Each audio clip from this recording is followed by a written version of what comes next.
Now, talking about the rot in the judiciary in Pakistan, it affects not just the domestic affairs of this country, it plays a role internationally as well. You see, Pakistan has a habit of using its courts as a shield.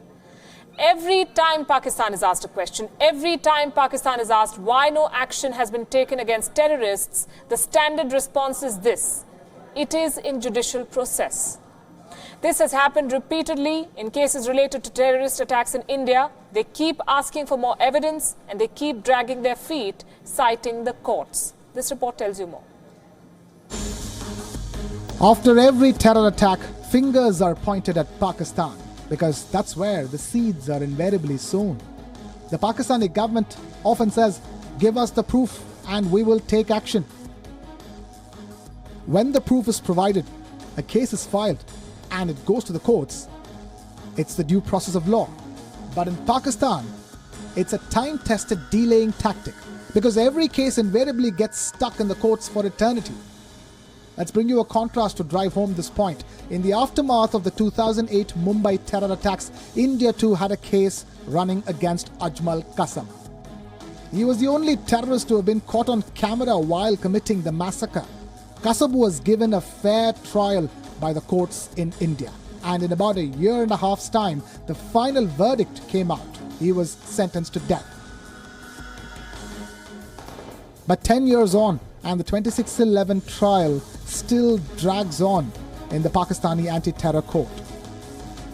On Wednesday, Pakistan lodged 23 cases on 2611 mastermind Hafiz Saeed and a dozen members of his groups on charges of terrorist financing and facilitation. And now, Hafiz Saeed is challenging that at the Lahore High Court.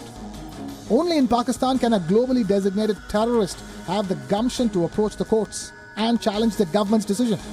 So technically, the case against Hafiz Saeed is in judicial process. And so are the cases pertaining to the Mumbai terror attack. The military courts in Pakistan are even worse. The case of Indian national Kulbhushan Jadhav bears testimony to this. A sham of a trial that in no time gave him a death sentence. India slammed it for failing to satisfy even the minimum standards of due process.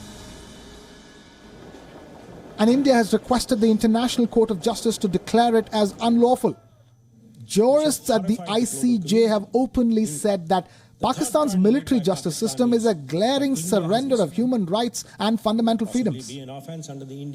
What about the highest court in Pakistan, the Supreme Court? It has repeatedly legitimized the countless political coups the country has witnessed. Jurists who uphold their commitment to the Pakistani constitution are usually replaced with compliant judicial lackeys.